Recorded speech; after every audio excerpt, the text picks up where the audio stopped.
네, 지금부터 2013년도 제3회 아우리 건축도시 포럼을 시작하겠습니다. 화창한 날씨였던 걸로 기억하는데요. 지난 5월에 첫 번째 포럼으로 인사드린 지가 벌써 6개월이 지난 것 같습니다.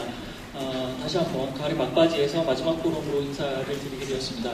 오늘 바쁘신 와중에서도 잊지 않고 자리를 함께 해주신 내빈 여러분께 감사를 드립니다. 저는 오늘 포럼의 사회를 맡은 건축도시공간연구소 임현성입니다. 본 행사는 건축도시공간연구소와 한국도시설계학회가 공동으로 주최하는 2013년도 제3회 아우리 건축도시 포럼입니다. 아우리 건축도시 포럼은 건축도시공간연구소가 6년째 지속해오고 있는 건축도시 관련 전문 포럼입니다. 올해는 특히 좋은 건축, 건강한 도시공간, 행복한 국민이라는 대주제 아래서 마을이라고 하는 도시공간에 집중해서 거기서 벌어질 수 있는 도시공간의 문제와 이에 대한 개선 방향을 함께 모색하고 있습니다. 올해 포럼은 크게 세 차례로 진행되고 있는데요. 1회 포럼은 5월 21일 날 마을에서 시작하는 도시공간 재창조라는 주제로, 2회 포럼은 5월 5일 공간복지를 통한 창조경제 실현 방안이라는 주제로 개최되었습니다. 오늘은 그 세 번째이자 마지막 포럼인데요. 주제는 마을 단위 도시재생 활성화 방안입니다. 특히 1, 2차의 논의를 이어가면서 현재 이제 시행을 앞두고 있는 도시재생 활성화 및 지원에 관한 특별법의 운영과 활용 방향에 대해서 심도 깊은 논의를 해보고자 합니다. 먼저 포럼의 진행 순서에 대해서 간단히 말씀을 드리겠습니다. 먼저 충북대학교 황희연 교수님께서 도시계획 마을 중심으로의 변화라는 주제로 기조연설을 해주시겠습니다. 이후 서울연구원 양계석 연구위원님께서 서울의 마을 단위 계획, 운영 실태와 자치구의 역할이라는 주제 발표를 통해서 서울시의 마을 단위 계획 추진 동향과 자치구의 역할에 대해서 말씀해 주시겠습니다. 두 번째로 수원 마을 르네상스 센터 이근희 센터장님께서 마을 단위 계획과 실제, 수원시 사례라는 주제로 수원 마을 만들기 과정과 성과 그리고 마을 계획의 중요성에 대해서 발표해 주시겠습니다. 마지막 주제 발표는 건축도시공간연구소 성은영 연구원님께서 새로운 마을 단위 계획의 수단, 건축협정이라는 주제로 마을 단위 계획의 제도적 실천 수단으로서 건축협정의 활용 가능성에 대해서 발표해 주시겠습니다. 주제 발표가 끝난 뒤에는 잠시 휴식 시간을 갖고 토론이 이어지겠습니다. 그럼 발제에 앞서서 먼저 건축도시공간연구소 제희성 소장님께서 계획사가 있겠습니다. 박수 부탁드리겠습니다.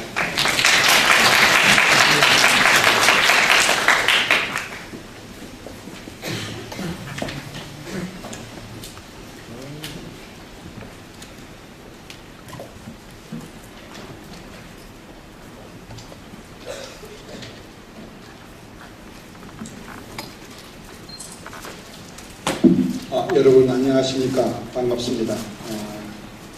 지난 5월에 저희들 유사한 주제로 한번 세미나를 하였고 이제 마무리 진행 차원에서 이번 세미나를 개최하게 됐습니다. 지난 5월에는 이제 정말 화창한 봄 날씨에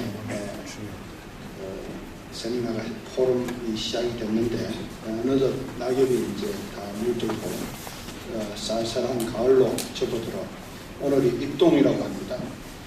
마지막 포럼의 자리를 마련하게 되었습니다. 바쁘신 일정에도 불구하고 귀중한 시간을 할애하신 많은 전문가 여러분과 방청객 여러분께 연구소를 대표해서 깊은 감사의 말씀을 드립니다. 올해 6번째 해를 맞이하는 우리 건축도시 포럼은 그동안 경제, 인문, 사회 등 다양한 분야의 전문가들과 심도 있는 논의의 장을 마련함으로써 우수한 건축도시 공간에 관한 공감대를 형성하고 수준 높은 건축도시 환경을 조성하기 위한 다양한 정책 대안을 모색해왔습니다.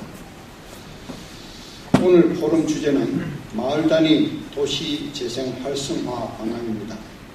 올 12월 5일 도시재생 활성화 및 지원에 관한 특별법의 본격적인 시행을 앞두고 기존의 도시개발 및 정비 방식의 한계를 극복하고 도시재생을 활성화하기 위한 다양한 부문에서 검토와 준비가 필요한 시점입니다.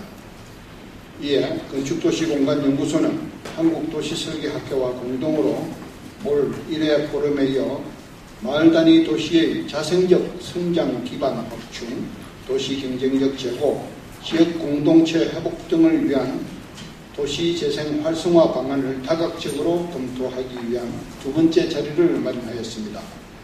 오늘 포럼의 축사를 위해서 행사장에 박민우 국토교통부 도시정책관님이 오시기로 했었는데 오늘 국회 일정으로 못 오셨습니다만 박민우 국장님께 감사의 말씀을 드리고 또 기조 발제를 해주실 충북대학교 황희연 교수님, 주제 발표를 맡아주실 서울연구원 양재석 연구위원님, 또 수원 마을르네상스 이근호 센터장님, 건축도시공간연구소 성은영 연구원께 감사의 말씀을 드립니다. 이어지는 토론회 자장을 맡아주신 한국도시설계학회 윤혁경 부회장님과 토론에 참여해주시는 인하대학교 김경배 교수님, 건축도시공간연구소 서수정 연구위원, 그리고 중앙부처와 지자체에서 관련 정책을 담당하고 계시는 도교통부 박승기 과장님, 서울시 최성태 과장님께도 감사의 말씀을 드립니다. 오늘 함께 해주신 객석의 많은 분들께도 다시 한번 진심으로 감사드리며 내년에 개최될 포럼에도 여러분의 지속적인 관심과 참여를 부탁드립니다. 감사합니다.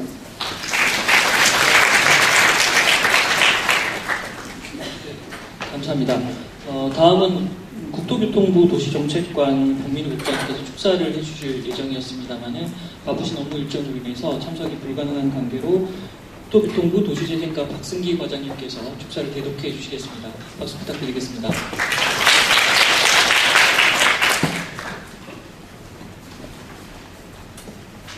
예, 반갑습니다. 일전에 말씀드린 대로 저희 국토교통부의 도시정책과장님이신 박민우 국장님께서 참석하시도록 되어 있었는데 오늘 국회 참석 일정상 참석을 못하게 됐습니다. 양해해 주시기 바라겠습니다. 그러면 제가 대신 축사를 대독하도록 하겠습니다.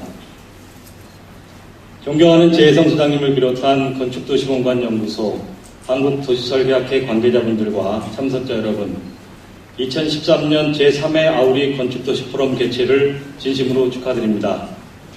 그리고 이번 행사를 준비하신 관계자분들께도 감사의 말씀을 드립니다. 흔히 도시의 경쟁력이 국가의 경쟁력을 결정한다고 합니다. 활력 있고 살기 좋은 도시를 만드는 것이 인류 국가가 되는 지름길이라는 말일 것입니다. 그럼에도 불구하고 우리 도시는 저출산 고령화 추세와 무분별한 일각개발 등으로 고도심은 활력을 잃어가고 있고 공동체가 해체되는 등 심각한 쇠퇴 현상이 나타나고 있습니다.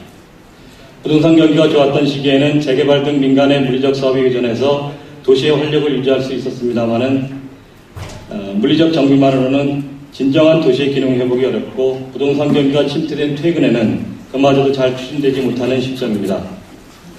이제는 주민과 지자체가 쇠퇴한 도시의 경제, 사회, 문화 등 종합적인 재생 계획을 수립하고 공공이익을 적극 지원하는 방향으로 도시재생 정책이 바뀌어야 한다고 봅니다. 지난 6월 제정된 도시재생특별법은 이러한 정책 전환의 시작점이라고 봅니다. 특별법의 시행을 앞둔 이 시점에서 마을 단위의 도시재생 활성화 방안을 논의하는 오늘의 자리는 매우 의미 있다고 생각합니다. 정부도 오늘의 논의를 경청하고 향후 도시재생 정책을 수립하는 데 있어 적극 참고하도록 하겠습니다. 다시 한번 2013년 제3회 아우리 건축도시 포럼 개최를 축하드립니다. 감사합니다. 국토교통부 도시정책관 박민우.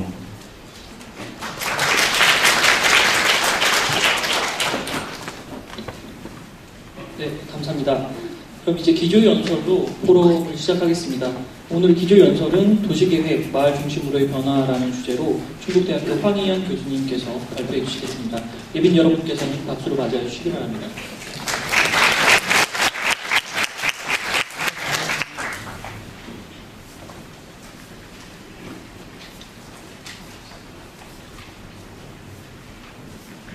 네, 반갑습니다. 한국서울받은 황희연입니다. 아직 오늘 중요한 자리에 저도 함께 참여하게 돼서 기쁘게 생각합니다. 이 주제를 의뢰받고서 사실 잠시 이렇게 좀 어려움을 느꼈었는데 가만히 생각해 보니까 제가 지난 10여 년 동안 도시계획을 하면서 주민 참여형으로 도시계획을 해야 된다는 생각에서 특히 이제 현장에서 해왔던 것들이 있는데 그게 바로 도시계획을 마을 중심으로 가려고 하는 그런 시도가 아니었겠는가 이런 생각이 들어서 오늘은 제가 그동안 10여 년 동안 지내왔던 걸 되게 소개하는 형태로 말씀을 드리겠습니다. 아무래도 마을계획이라는 게 상당히 다양한 형태로 이렇게 전개될 것 같아서 제가 좀 여러 형태로 겪는 것들을 소개드리겠습니다. 대신에 최근에 한 7, 8년 전부터 하고 있는 도시재생 사업에 대해서는 워낙 양이 많아가지고 오늘은 포함을 시키지 않았습니다. 도시재생을 본격적으로 한 것을 제외하고 되게 관하고 함께 일종의 도시계획이라고 해야 될지 아니면은 이제 부분적인 여러 가지 사업일지 모르겠습니다만 도시재생을 제외한 나머지 부분에 대해서 말씀을 드리겠습니다.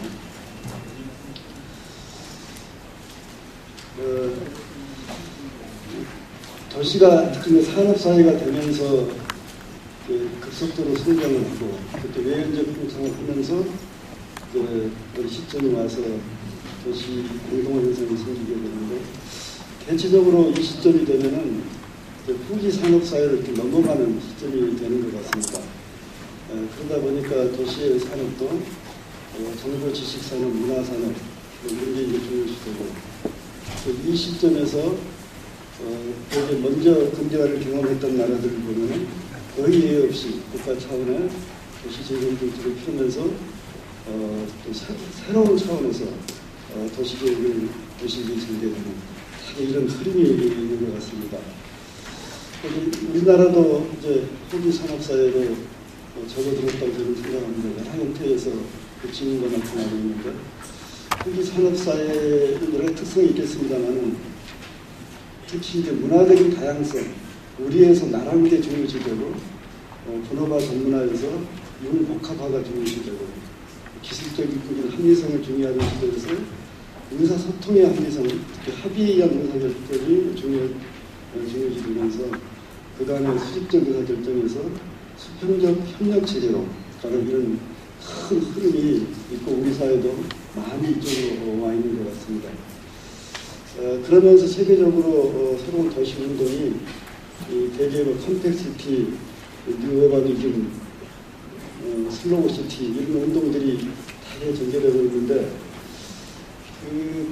그 운동의 핵심은 자동차에 빼앗긴 도시를 어떻게 사람 중심 도시로 다시 되찾을 것이냐 그러면서 도시에서 잃어버린 공동체를 어떻게 다시 복원시키고 함께 더불어 살 수 있는 도시를 만들 것이냐 그리고 산업사회가 도시 전체의 발전을 추구했다면 이제 후기 산업사회에서는 생활환경의 질을 개선하는 쪽으로 되게 이런 게 오늘날 세계적인 도시운동의 핵심이 아닌가 싶습니다.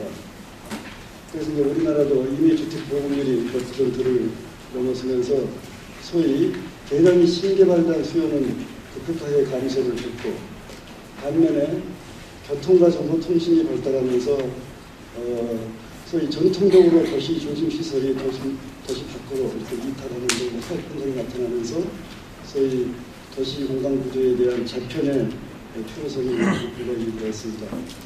그래서 전체적으로 보면 도시 정책이 그간에 신개발 중심에서 이제 기존 시가지 정비 중심으로 이렇게 변화하는 큰 추세를 느끼게 됩니다.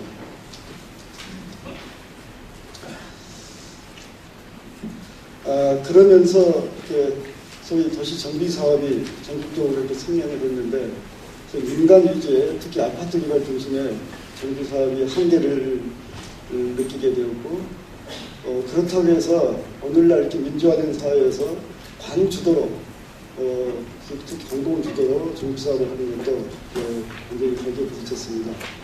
결국 그러면서 소위 이제 협치 시대가 온 것 같습니다.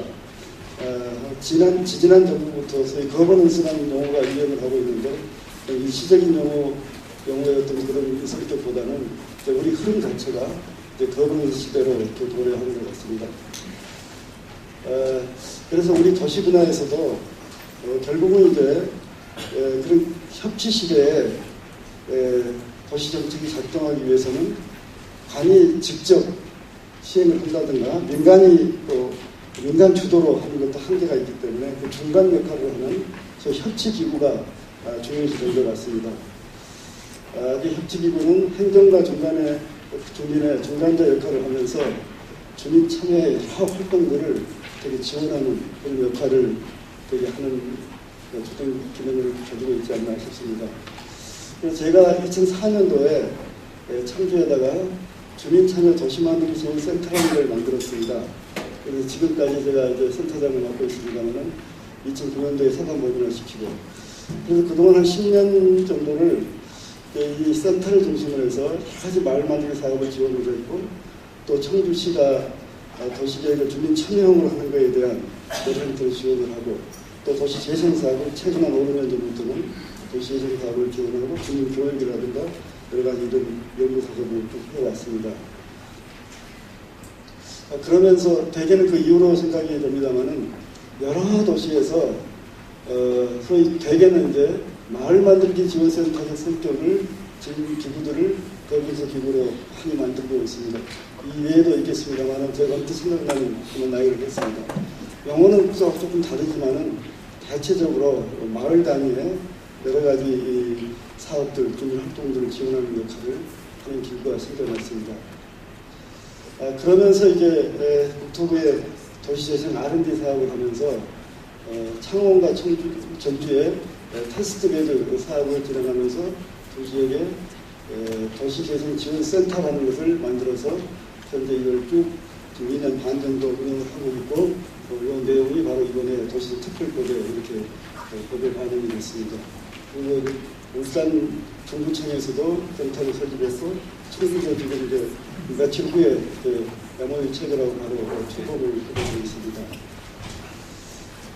그리고 제가 청주에다가 그 도시재생 사업을 하다 보니까 직접 사업 시행하는 기구가 필요하다고 생각이 돼서 청주 도시재생 신탁업무 센터라는 걸 만들어서 빈정법 임금을 직접 신탁을 받아가지고 하면 상당히 효과를 봐서 이것을 창원에 테스트베드 사업을 하면서 창원에서 설립해서 이게 상당히 역할을 또 이렇게 하고 있습니다. 뭐 이런 여러 가지 거버넌스 기구가 등장을 하면서 소위 협치 시대에 중요한 역할을 해주고 있는 것 같습니다. 제가 지금부터 말씀드린 청주 사례들도 대부분 제가 방금 소개드렸던 주민참여지원센터가 되게 이제 중간 역할을 해서 하는 것들입니다. 마을 대기라고 하는 것은 앞으로 어떤 형태로 전개될지 모르겠습니다만은 적어도 지금 제가 경험한 것만도 굉장히 다양한 접근할 수 있을 것 같습니다. 우선 지금 국토부에서 시행했던 도시대학을 청주에서 세 차례 유치를 했었는데, 과거에는 도시대학에 가면 주로 이런 교육에 이렇게 모여놓고 교육을 시키는 거지만, 최근에는 전체 교육 프로그램도 있지만, 다게 동네별로 팀을 만들어서 직접 동네 의대를 발굴하고 그걸 함께 지도교사와 같이 의대를 좀 발전시켜 나가고 앞으로 실현 과정까지 같이 검토하는 이런 형태로 되게 진행이 되고 있습니다. 세 차례 도시재생대학 살고 싶은 도시 만들기 도시대학 두 차례와 도시재생대학 한 차례 하면서 각 동네별로 쭉 의대를 발굴해서 바로 주민들과 이제 함께 주로 주민들이 직접 아이디어를 내가지고 해서 끝나가는 그것이 또 이제 하나의 마을 계획의 하나의 감명이 아닌가 이렇게 생각이 있습니다. 그리고 또 하나는 이제 제가 대학 수업을 대학원 수업을 하면서 지금 6학기 때인데요. 계속해서 팀을 만들어서 각 동네별로 그 동네를 찾아가서 동네 주민과 같이 동네에 주민 협의체를 만들고 또 그분과 함께 의견을 발굴해가지고 함께 작업한 후에 마지막 날은 그 주민분과 함께 학교로 와서 학교 교실에서 함께 같이 발표를 하는 이렇게 해서 지금 5학기까지 진행했고 6학기째 진행을 하고 있습니다. 그러니까 이것도 이런 과정 속에서도 각 동네별로 의견을 발굴해서 발전단을 만들고 또 어떤 동네는 매번 또 참여해가지고 계속 발전시켜 나가고 이것도 이제 마을계의 큰 장면이 아닐까 생각을 합니다. 그다음에 두 번째는 조금 전에 이제 교육 프로그램을 연계시켜서 마을 계획을 했던 사례를 제가 말씀을 드렸고요. 두 번째는 벌써 10년이 됐습니다만 청구시로부터 경관형성 기본계획 의뢰를 받아가지고 이 경관형성 기본계획을 할 때 일반적으로 경관 기본계획은 규제를 하는 계획인데요. 높이가 크다가 무슨 규제를 하는 계획이었는데 저는 두 트랙으로 해서 전통적인 그 경관 계획을 기본 구성하고 주민 스스로가 주변에 있는 경관을 개선하는 작업을 두 개를 이렇게 병행을 했었습니다. 그래서 동네별로 쭉 돌면서 한 동네에 한 번은 세 번을 다 직접 돌면서 주민들과 같이 쭉 동네 의제를 발굴해서 결과적으로 168개 의제를 발굴해서 이것은 이제 도시계획에 반영할 사항, 바로 시행이 가능한 사항, 또 예산 편성에 대한 사항을 이렇게 분류해서 시행시로 넘겨줘서 상당 부분 실현을 이렇게 시켰습니다. 그리고 바로 이어가지고 그 주민들이 냈던 그 의제들을 가지고 주민 컨테스트를 해서 직접 주민들이 이제 와서 발표를 하고 이런 자리에 와서 발표를 하고 평가를 해서 이제 거기서 우수한 것들 직접 실현을 해주는 이런 프로그램을 해서 17개 동이 참여를 하고 아예 심사도 각 동별 대표들이 주민들이 심사하게 하고 우리는 관리만 하는 이런 형태로 해서 지금 여러 정신들이 여기서 나와서 전시도 하고 직접 실현도 해주고 이것도 이제 마을계획의 한 단면이 아닐까 싶습니다. 그 후로 또 사무실 도시만들기위해서 주민 콘테스트를 해서 또 이제 6개 마을 의제를 또 발표하고 그래서 일종의 이제 행정에서 하는 전통적인 계획을 이제 바로 주민들 주변에 있는 여러 가지 성장 개선, 경관 개선 사업을 진행하면서 마을계획을 또 살아가게 됐습니다. 그리고 이것은 이제 2009년 비교적 최근입니다만 이게 청주시에서 취락지구 거의 이제 도시지방 농촌마을에 해당되는 취락지구 지구단위 계획을 좀 하고 싶다 이래가지고 이걸 이제 부탁을 해와서 제가 이걸 하면서 이것은 이제 바로 주민과 함께 한번 각 취락지구를 개선하는 방법을 찾아보자 해가지고 주민과 같이 함께 현장도 같이 돌고 같이 내고 이렇게 해가지고 4개의 취락지구에 대한 지구단위 계획을 통해서 마을 계획을 만들어서 단계별로 실현시키는 이건 법정 계획이기 때문에 마을 계획을 법정 계획으로 했던 이제 첫 번째 사례가 될 것 같습니다. 그것이 성공적으로 돼서 그 위에 또 한 차례 4개 지구를 또 의뢰를 해와서 이거 역시 성공적으로 잘 마쳤습니다. 아주 주민들이 좋아했습니다. 이것도 똑같은 과정을 거쳐가지고 주민들과 함께 쭉 의제를 발굴하고 마지막 사업대회까지 이렇게 했던 사례가 되겠습니다. 그리고 지금 현재 청주청원이 이제 내년 7월부터 이제 통합이 되는데 통합 전에 미리 통합도시 기본계획을 지금 수립을 하고 있는데 특히 주민 참여하는 이 프로그램을 저한테 의뢰를 해서 현재 진행 중에 있습니다. 거의 이제 마무리 단계까지 왔는데요. 지금 여러 트랙을 운영하는데 열린 워크샵 20회 있고 주민회의, 시민단체의 영종 프로그램 도시대학 중고등학생들의 미래의 꿈 2030년의 꿈을 그려라 여러 가지 있는데 그 중에서 아무래도 이제 오늘 주제가 마을계획이기 때문에 관련된 주민회의와 주민 덕분이라는 부분을 잠깐 좀 말씀을 드리겠습니다. 여기도 이제 도시 기본계획을 하면서 이게 청원군까지 합치니까 43개 읍면동인데 이걸 한 번에 3번을 전부 돌아서 주민회의를 했습니다. 각 읍면동별로 쭉 해가지고 읍면동별로 의제를 쭉 발굴하는 이런 과정인데 이 자체가 하나의 마을 계획의 한 선택이 되지 않겠나 이렇게 그래서 저희는 이제 세포 단위 계획이다 이렇게 해가지고 지난 2025부터 1년으로 해오고 있습니다. 그리고 이제 각 동네별 대표들을 읍면동 대표들을 주민 돋보기단 좀 이렇게 자세히 좀 지역을 들여다보자 위해서 돋보기단을 작성을 해서 총 다 추천을 받아가지고 495명으로 구성을 해서 주민 2분하고 연구진 1명 공동 전장을 해서 이분들이 하고 직접 각 동네 의제들을 함께 계속 다듬고 상의하고 해나가는 과정을 쭉 해서 현장도 이분들과 각 동네에서 같이 돌고 같이 기도를 만들고 쭉 일을 해왔습니다. 그래서 지난 7월 1일 날 동네별 처음 이제 발표를 소위 컨테스트를 했습니다.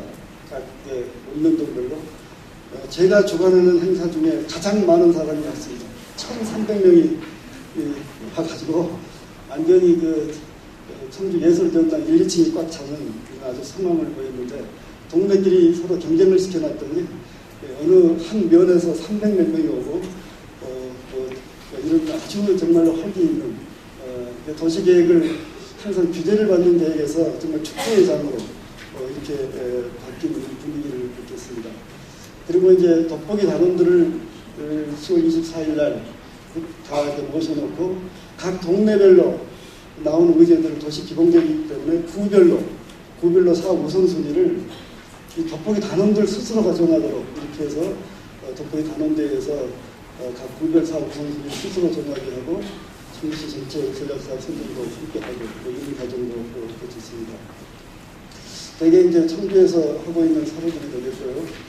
그리고 수원에 한 2, 3년 정도 같은데 수원 마을 르네상스 기본계획하고 매뉴얼을 수원시에서 저한테 의뢰를 해서 그 사업을 기본계획과 매뉴얼을 만들면서 그 중에서 직접 시범 마을 계획을 2군데를 했습니다. 오늘 마침 주제가 마을 계획이어서 생각이 나서 잠깐 소개를 드리겠습니다. 이것은 기본적으로 이제 현장을 가서 소위 이제 주민들과 함께 마을 계획 수립팀을 만들었습니다. 그래서 이 수립팀을 만들어서 이분들과 주민들과 함께 쭉 다시 조사도 하고 계획도 구상을 하는 이런 기본적인 프로세스를 가졌습니다. 그 중에 한 동네가 상가지구인데 권성동이라는 곳인데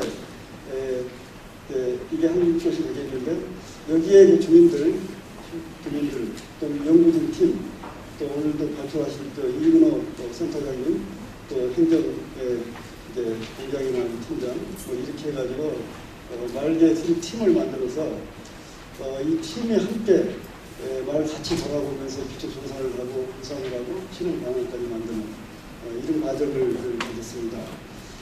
그래서 이 권성동은 상가지구이기 때문에 크게 상권 활성화를 위한 소프트웨어 프로그램을 함께 구상을 하고 그리고 물리적인 환경 개선하고 두 가지로 해서 전부 함께 만들어서 물리적인 특히 환경 개선 쪽에 같이 도면을 만들고 또 이걸 단계별로 시행을 이제 세 단계로 나누어서 단계별 지침되어 있고 우선순위가 함께 짜고 그리고 이제 앞으로 이것을 직접 추진하고 관리하는 것까지 주민들이 직접 할 수 있도록 이렇게 해서 넘겨드렸는데 그 후로 이게 얼마큼 진행됐는지 오늘 이따 이근호 센터장님께서 말씀해 주실 것 같습니다. 그리고 이제 주거지역 이런 지동입니다.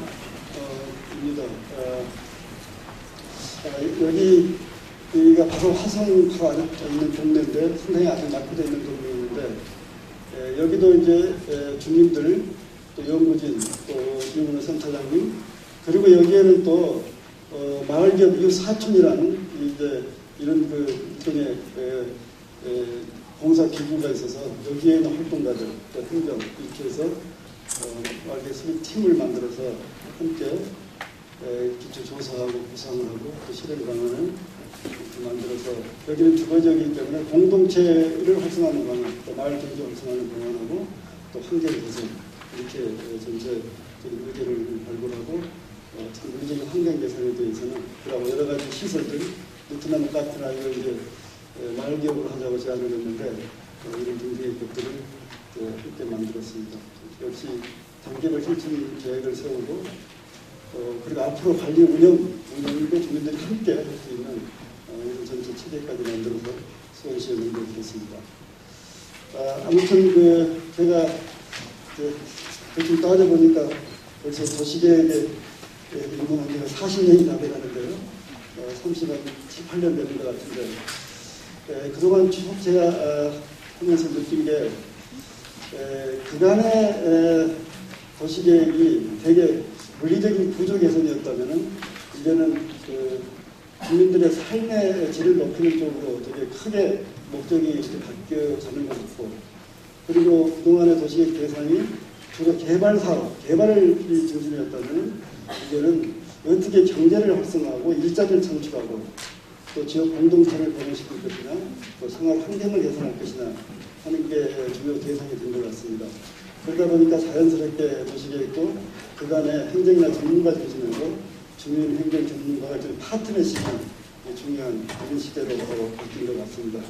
그런 차원에서 봤을 때 도시계획에서 마을계획의 비중이 중요시 될 수밖에 없다 이런 생각을 하게 됐습니다. 감사합니다.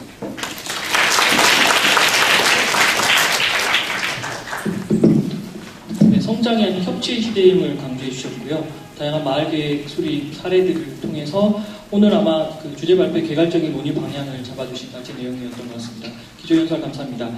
그럼 지금부터 본격적인 주제 발표가 있겠는데요. 주제 발표에 들어가기 전에 발표자분들께서는 매번 말씀드리지만 발표 시간이 15분여로 한정되어 있다는 점을 유념하셔서 발표에 임해주시면 감사하겠습니다. 첫 번째 발제는 서울의 마을 단위